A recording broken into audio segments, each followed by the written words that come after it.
Hello everyone, welcome to the session. आज हम discuss करने जा रहे हैं ग्रेड 11 सीबीएसई की पॉलिटिकल साइंस की बुक पॉलिटिकल थ्योरी और उसका 6 चैप्टर सिटीजनशिप पार्ट 2। तो चलिए शुरू करते हैं। टॉपिक है सिटीजन एंड नेशन। तो ये जो कॉन्सेप्ट है नेशन का, ये टाइम टू टाइम बदलता आया है।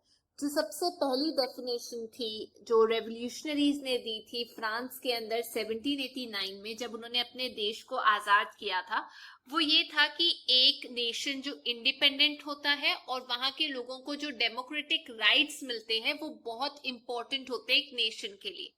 तो जो नेशन स्टेट्स हैं वो क्लेम करती हैं, वो बताती हैं अपनी बाउंड्रीज को, जो डिफाइन करती है उनकी ना सिर्फ टेरिटरी बल्कि ये बताती है कि वहां पे रहने वाले लोगों का एक यूनिक कल्चर है और उनकी एक शेयर्ड हिस्ट्री है।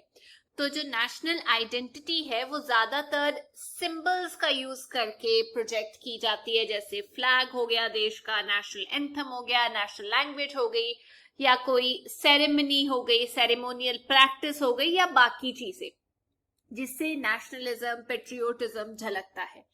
आज की डेट में जो स्टेट्स हैं वो इंक्लूड करती हैं लोगों को जिनके डिफरेंट रिलीजन है, धर्म है, अलग अलग लैंग्वेज है और उनके अलग अलग कल्चरल ट्रेडिशन है।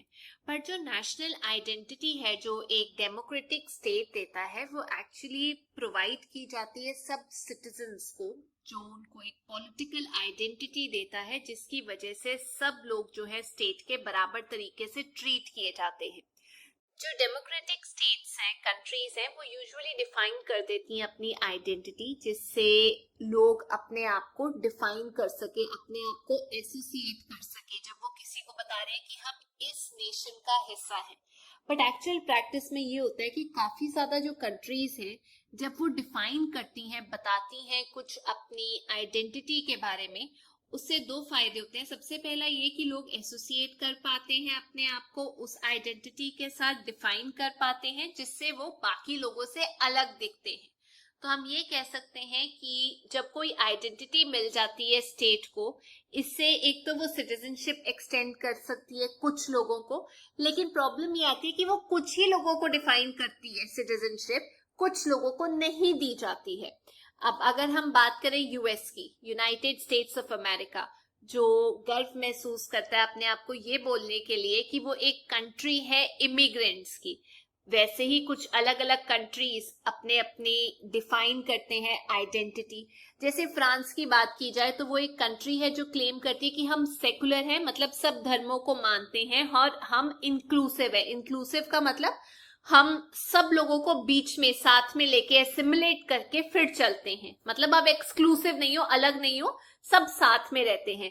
जहां पर ना केवल लोग जो है वो यूरोपियन ओरिजिन के हैं, पर इनफैक्ट नॉर्थ अमेरिका से भी बहुत लोग फ्रांस की तरफ को गए हुए हैं। तो जो कल्चर है, जो लैंग्वेज है, वो एक इम्पोर्टेंट फीचर है नेशनल आइडेंटिटी का, और सारे जो सिटीजन्स हैं उनसे एक्सपेक्ट किया जाता है कि वो उसी के अंदर घुल मिल जाएं, एसिमिलेट करें, खास तौर पे पब्लिक एस्पेक्ट्स में अपनी लाइफ के। पर ऐसी बहुत सारी प्रॉब्लम्स देखी गई हैं, क्लैश होता है उनकी पब्लिक लाइफ और पर्सनल लाइफ के बीच में। अक्सर लोगों को ये बोला गया कि आप अपने पर्सनल बिलीफ प्रैक्टिसेस जो है वो प्राइवेट लाइफ में एंजॉय कर सकते हो, लेकिन ये आप कह सकते हो एक पॉलिसी है जो कहीं ना कहीं इतनी इजी नहीं है जो डिफाइन करे कि कहाँ तक बाउंड्री है पब्लिक लाइफ की और प्राइवेट लाइफ क्या है। तो ये थोड़ा सा कंट्रोवर्शियल टॉपिक है। जो रिलीजियस बिलीफ है वो अक्सर कहीं ना कहीं प्राइवेट लाइफ में झलक ही जाती है। रिलीजियस सिंबल्स का यूज किया जाता है, प्रैक्टिसेस का यूज किया जाता है, जो लोगों की प्राइवेट और पब्लिक लाइफ में झलकती है। आपने अक्सर सुना होगा कि डिमांड किया जाता है सिक्स के द्वारा कि सिक्स स्कूल के अंदर बॉयज को अलाउ कर देना चाहिए कि वो टर्बन पहन के आए। फ्रांस में ये है कि आप पर्सनल लेवल पे उसे एंजॉय कर सकते हो। मुस्लिम जो गर्ल्स हैं उनको एक स्कार्फ जो है वो यूनिफॉर्म में ऐड करने की डिमांड की गई है, लेकिन वो उनको अलाउ नहीं किया जाता कुछ स्कूल्स के अंदर। रीजन ये है कि वो अपने रिलीजियस सिंबल्स को पब्लिक स्फेयर के अंदर, जो स्टेट एजुकेशन है उसके अंदर नहीं लेकर आ सकते। और ये जो रिलीजियस डिमांड है, जब ये पूरी नहीं होती तो कुछ पोर्शन जो है पॉपुलेशन का वो डिस्क्रिमिनेशन फेस करता है। हो सकता है वो सिटीजन हो, तो डेफिनेटली जो एसिमिलेशन होती है, मिलना होता है नेशनल कल्चर के अंदर, उसकी वजह से कुछ ग्रुप्स जो है वो एक्सक्लूडेड फील करते हैं, उनको ये लगता है कि हम पार्ट नहीं है इसके।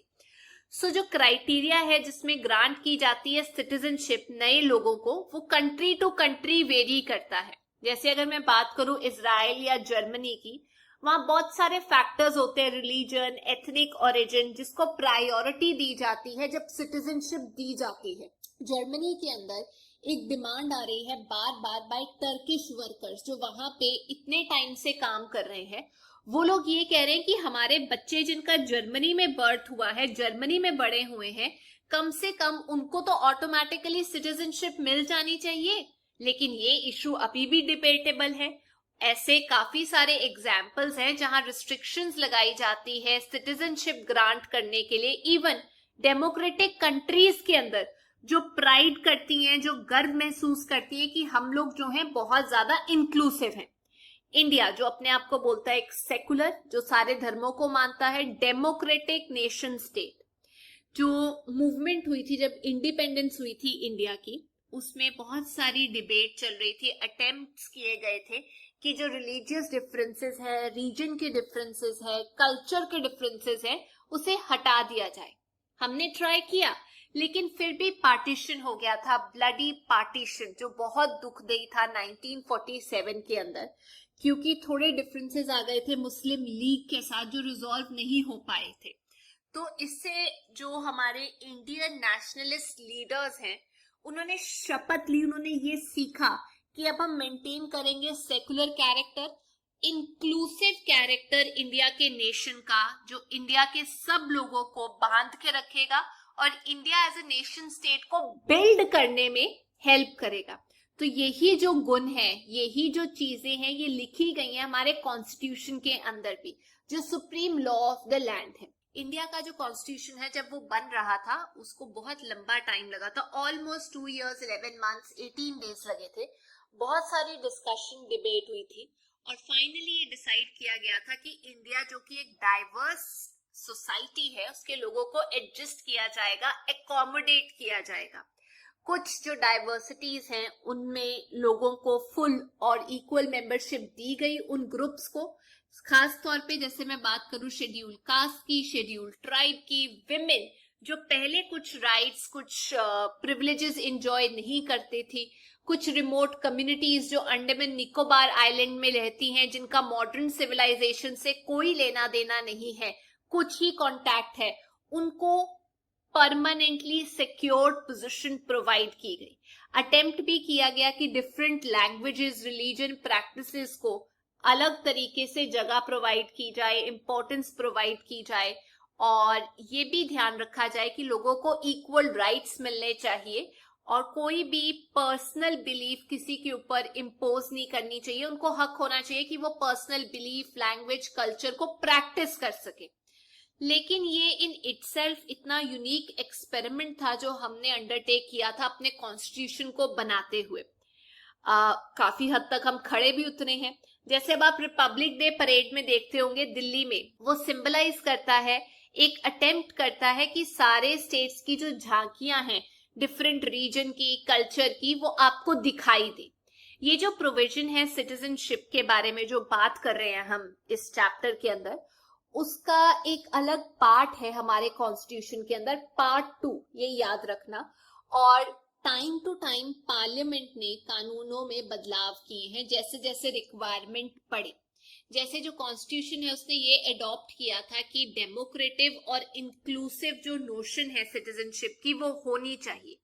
इंडिया में सिटीजनशिप आप एक्वायर कर सकते हो बाय बर्थ, अगर आपका यहाँ पे बर्थ हुआ है, बाय डिसेंट, अगर आपके पेरेंट्स यहाँ के थे और आपका यहाँ पे बर्थ हुआ है, बाय रजिस्ट्रेशन, मतलब कुछ टाइम यहाँ रहना पड़ेगा, रजिस्टर कर सकते हो, सिटीजनशिप मिल जाएगी।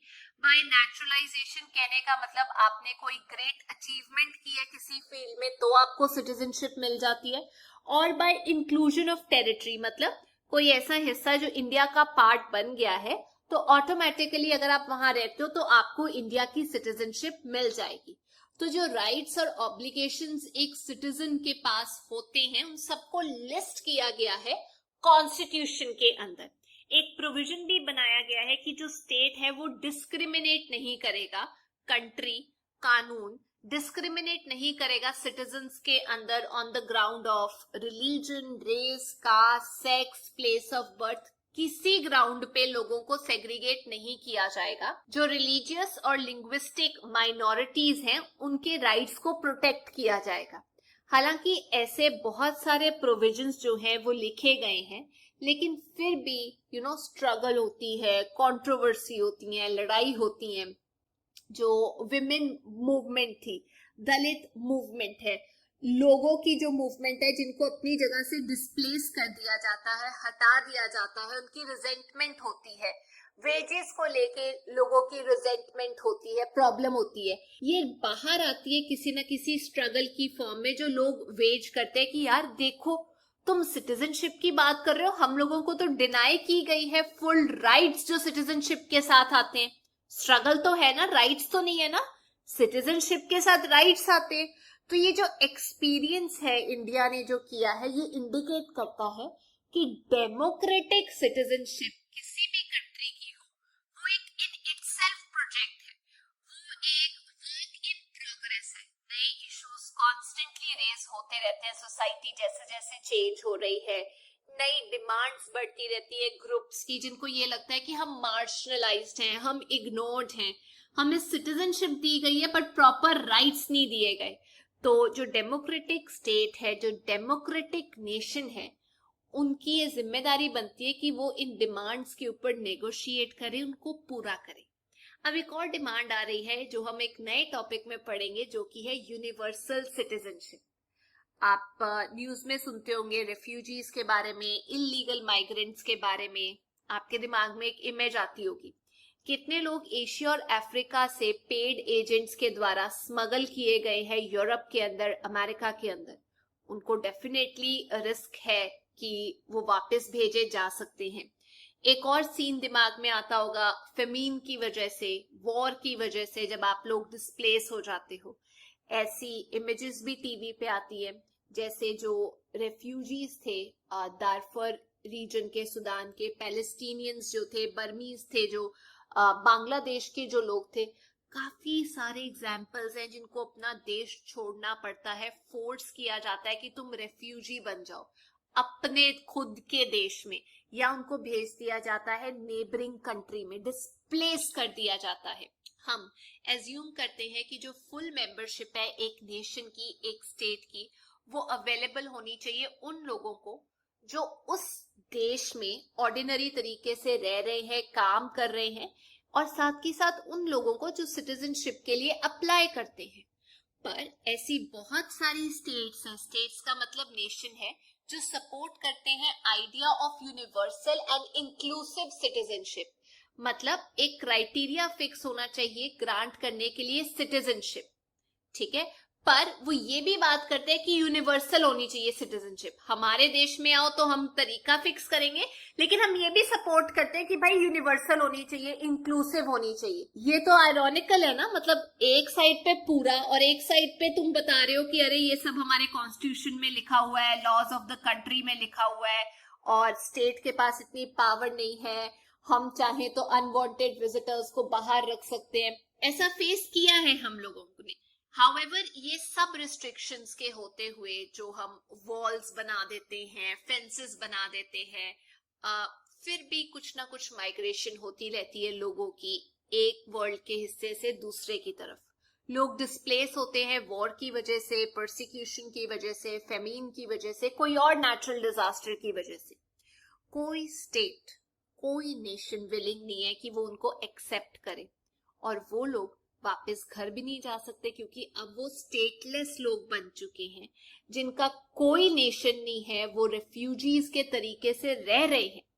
तो उनको फोर्स किया जाता है कि वो कैंप्स में रहे। आपने देखा होगा बड़े बड़े कैंप्स के अंदर लोग रहते हैं अनहाइजीनिक कंडीशन में, वो इलीगल माइग्रेंट्स की तरीके से रहे। इनफैक्ट उनको लीगली काम करने का भी हक नहीं होता, बच्चों को पढ़ाने का हक नहीं होता, प्रॉपर्टी नहीं एक्वायर कर सकते। ये जो प्रॉब्लम है ना, ये जो दिखाई देती है, इतनी नहीं है, ये बहुत बड़ी है। यूनाइटेड नेशंस ने अपॉइंट किया है हाई कमिश्नर फॉर रेफ्यूजीज कि वो ऐसे लोगों की हेल्प कर सके, क्योंकि हर देश जो है वो विलिंगली इनकी हेल्प नहीं करेगा, उनके खुद के सिक्योरिटी इश्यूज हो सकते हैं। तो जो डिसीजन है कि किस तरीके से इन सब डिस्प्लेस लोगों को एब्जॉर्ब करना चाहिए, सिटीजनशिप देनी चाहिए, ये अभी आंसर नहीं हो पाया है क्योंकि ये डिफिकल्ट है। ह्यूमैनिटेरियन ग्राउंड पे पॉलिटिकल प्रॉब्लम्स हैं स्टेट्स के अंदर। काफी कंट्रीज हैं जिनकी एक पॉलिसी है कि वो एक्सेप्ट कर लेते हैं जो लोग भागे हुए हैं परसिक्यूशन की वजह से या वॉर की वजह से, पर उनके लिए ये मैनेज करना एक लिमिट तक पॉसिबल है। वो अपनी कंट्री को एक्सपोज नहीं कर सकते थ्रेट के साथ, है कि नहीं? पता नहीं ना कौन सा इंसान कैसा है। वो अनमैनेजेबल नंबर भी नहीं एक्सेप्ट कर सकते। इंडिया जो गर्व करता है अपने ऊपर कि हम लोग रेफ्यूजीज को, परसिक्यूटेड लोगों को हेल्प प्रोवाइड करते हैं, जैसे कि इंडिया ने की भी थी दलाई लामा को और उनके फॉलोअर्स को 1959 के अंदर।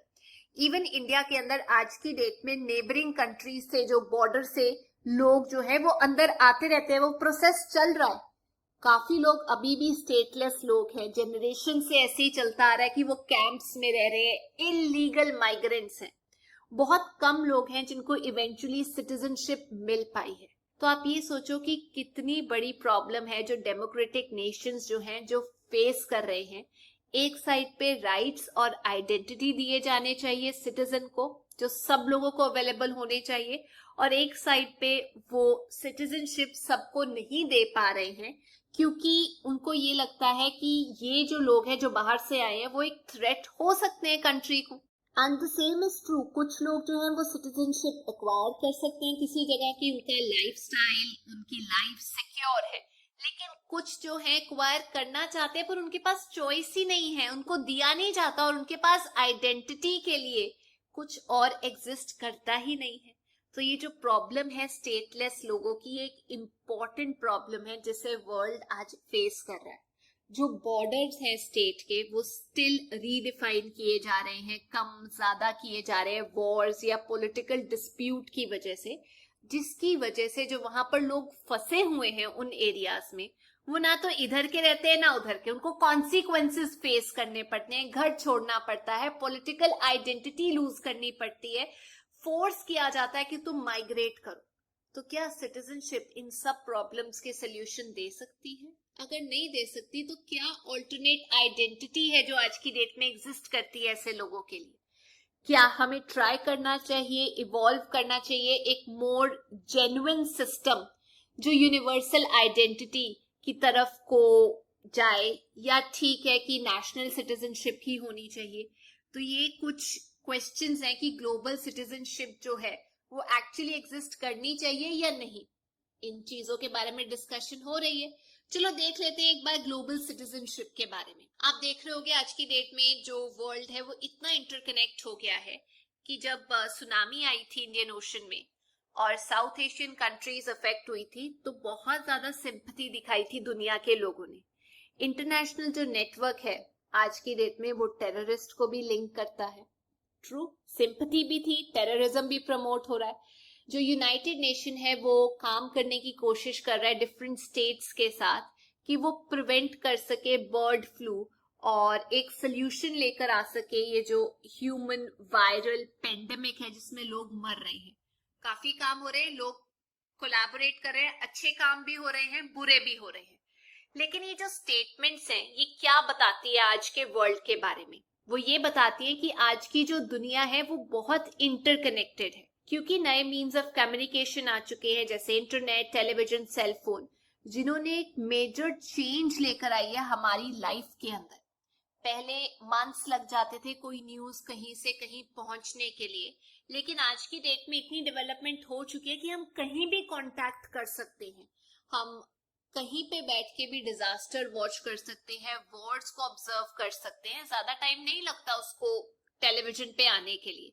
इसकी वजह से हमारी जो सिंपैथी है, जो कंसर्न है उन लोगों की तरफ, वो भी झलकता है वर्ल्ड के बेशक दूसरे हिस्से में हो रहा हो। जो लोग सपोर्ट करते हैं ग्लोबल सिटीजनशिप को वो ये बोलते हैं कि वर्ल्ड एक कम्युनिटी के तरीके से है, लेकिन अभी जो ग्लोबल सोसाइटी है वो एग्जिस्ट नहीं करती। जो लोग हैं वो ऑलरेडी ये फील करते हैं कि हाँ हम एक दूसरे से लिंक्ड हैं अक्रॉस नेशनल बाउंड्रीज, उनकी एक दूसरे के प्रति, विक्टिम्स के प्रति सिंपैथी हो सकती है, एक सिग्नल आ सकता है कि जब उनको हेल्प की जरूरत हो तो डेफिनेटली वो हेल्प करने के लिए आगे आएंगे, और उनको ये लगता है कि हमें ट्राई करना चाहिए कि हम ये बॉन्ड को स्ट्रेंथन कर सकें, एक दूसरे की तरफ काम करें, ताकि हम कॉन्सेप्ट ऑफ ग्लोबल सिटीजनशिप लेकर आ सके।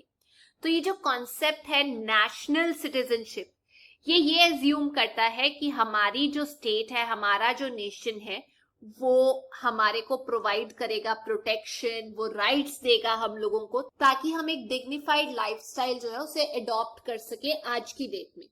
लेकिन जो स्टेट्स हैं जो आज की डेट में फेस कर रही हैं खुद बहुत सारी प्रॉब्लम्स, क्या वो लोगों को वो राइट्स दे सकती हैं जब वो खुद क्राइसिस में हो? क्या वो गारंटी कर सकती है इंडिविजुअल राइट्स जब वो खुद सफर कर रही है, उनके पास खुद के पास अपने राइट्स नहीं है? एक कॉमन चीज आज की डेट में देखने को मिलती है वो ये है कि हो सकता है कि ग्लोबल सिटीजनशिप से आसान हो जाए इन प्रॉब्लम्स को डील करना, जो एक्सटेंड करती है एक नेशन से दूसरे नेशन की तरफ। पर उसके लिए हमें एक दूसरे के साथ कोऑपरेट करना चाहिए, लोगों को कोऑपरेट करना पड़ेगा, गवर्नमेंट को कोऑपरेट करना पड़ेगा। जैसे काफी इजी होगा कोई इशू माइग्रेंट्स का सॉल्व करना, स्टेटलेस लोगों का इशू सॉल्व करना, उनको बेसिक राइट्स देना, प्रोटेक्शन देना, इकट्ठे किया जा सकता है अगर नेशंस इकट्ठे हो जाएं, और या फिर उन नेशंस के जो लोग हैं वो इकट्ठे हो जाएं। तो अभी थोड़ी देर पहले ही हम लोगों ने पढ़ा था कि जब हम इक्वल सिटीजनशिप की बात कर रहे हैं कंट्री के अंदर, वहां पे स्लम ड्वेलर्स, फॉरेस्ट में जो लोग रहते हैं, मार्शलाइज्ड लोग हैं, उनको थ्रेट है, उनको राइट्स नहीं मिल पा रहे हैं, सोशियो इकोनॉमिक इनइक्वालिटी एग्जिस्ट करती है, और प्रॉब्लम्स भी एग्जिस्ट कर सकती हैं, जो अल्टीमेटली गवर्नमेंट रिजॉल्व करेगी लोगों की पार्टिसिपेशन के साथ जो उस कंट्री में रह रहे हैं। तो ये जो फुल और इक्वल मेंबरशिप है स्टेट की, ये अभी भी इम्पोर्टेंट है आज के लोगों के लिए। तो आप ये सोचिए, स्टेट के अंदर ही नहीं मैनेज हो पा रहा, तो ये जो कॉन्सेप्ट है ग्लोबल सिटीजनशिप का, ये हमें ये याद दिलाता है कि जो नेशनल सिटीजनशिप है, नेशन की जो सिटीजनशिप है, उसे सप्लीमेंट, उसे ऐड करने की जरूरत है उसके अंदर कुछ। वो तभी हो सकता है अगर हम अवेयरनेस क्रिएट करें कि हम लोग एक इंटरकनेक्टेड वर्ल्ड में रहते हैं और हमें एक दूसरे को स्ट्रेंथन करना है, हमारे लिंक्स को स्ट्रेंथन करना है उन लोगों के साथ जो डिफरेंट पार्ट्स के अंदर रहते हैं, ताकि लोग एक दूसरे के साथ काम करने के लिए तैयार हों, गवर्नमेंट्स जो हैं क्रॉस नेशनल बाउंड्रीज इकट्ठी होके काम कर सके। तो ये थी आज की क्लास। आई होप आप लोगों को ये वीडियो पसंद आया होगा, चैप्टर समझ आ गया, तो please make sure you like, share and subscribe the video. I see you next, till then take care, bye bye.